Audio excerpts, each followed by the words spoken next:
Today's video is the 5 things you must do in buying a house. Hi, I'm James Sharp with the Sharp Real Estate Group. Today is all about having the difference out there. There's an average real estate experience or the Sharp Real Estate experience coming to work for you.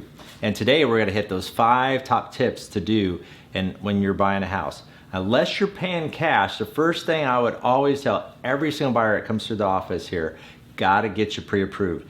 Fully underwritten is ideal, and what does that mean? It means you've gone through the full loan application process. You've gotten with a great lender. A lot of times we can refer you to a good person, but if you have your lender, you get them fully underwritten and fully approved, there is a difference out there because you'll know exactly what you can spend. You know exactly how much your monthly payment's gonna be. You have kind of every bit on the financial piece put together.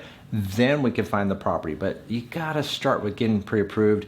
And what I prefer a lot of my clients do now is get fully underwritten, where basically once we have that fully underwritten file, we find a house and we can plug and play and go right to it. Second thing I find a lot of times, number 2, is finding that they buy as new a house as they can afford. And what I mean by that is there is average houses out there, and then there's newer echelon houses, the newer construction house, for example. I always tell people this, and we're in the Dallas-Fort Worth market here, so depending on where you're at there, we have a proliferation of new homes. And the newer the home, the less it's gonna cost you to maintain it, to insure it, to keep it up. The utility bill is gonna be lower, your maintenance bill is gonna be less. Overall, in the whole scheme of things, long term, it's always a good idea. One of the top things that I always tell my buyers, buy as new a home as you can afford. And if it means you forego some of the finishes to get a newer house, so be it. You're gonna be better in the long run. Top number 3 thing, and I love this, and so I'm gonna repeat it 3 times, is location, location, location. What does that mean is you're buying not only the house, but you're buying a piece of the neighborhood.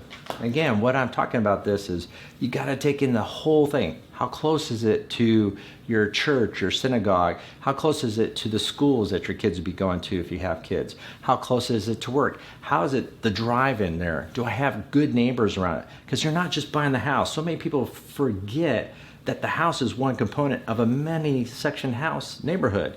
So you're buying a piece of that location, consider all those factors. And another tip, a little bonus tip in here on that location, is buy on the smaller end surrounded by bigger, more expensive homes. In fact, if you're surrounded by bigger, more expensive homes, your values go up, and it's a win-win when you go to sell.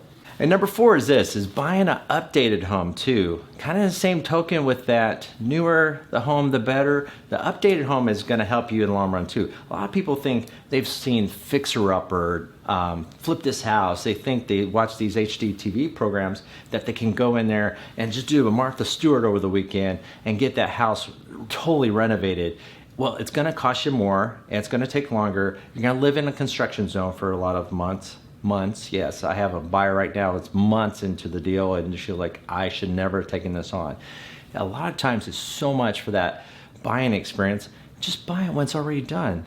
Now, if there's a few things to do, that's one thing, but I'm talking about the taking on the fixer-upper, that foreclosed property, for example, not usually the best idea. And so I always recommend that buying an updated home will save you money in the long run. You may pay a few bucks more, but you already know what your costs are gonna be. Tip number 5 there, making sure to buy an already maintained, well-maintained home. And what I mean with that, it's similar to number 4, but enough distinction that I thought it were worth its own 5th spot is, a lot of times I'll walk in the buyer up the walkway, and if the lawn's all manicured, everything is cleaned off the windows, not a dust mite in sight. Everything is prime and proper. Everything has its place.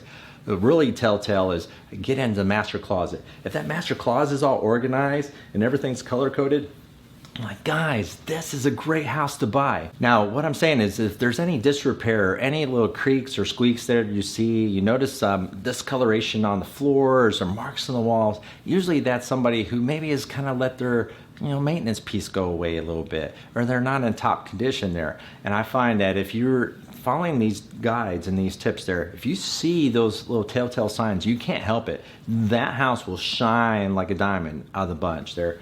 Those are great tips there. And what we want to do here is just bring you some really good good information that you, as a buyer of a house there, you're spending a lot of money. This is sometimes your biggest investment you ever spend. Due diligence there, finding these little tips and strategies. Hopefully this video's proved some good insights. If you want more information, you have additional questions I didn't cover, just leave us a comment in the section below. We'll get right back to you. There's a difference out there with real estate agents, I find. There's the average agents or the Sharp Agent team, and we are all working to help you bring you home the Sharp way. Thanks for watching. Make sure to like us on Facebook. Make sure to like this video below. Have a great day.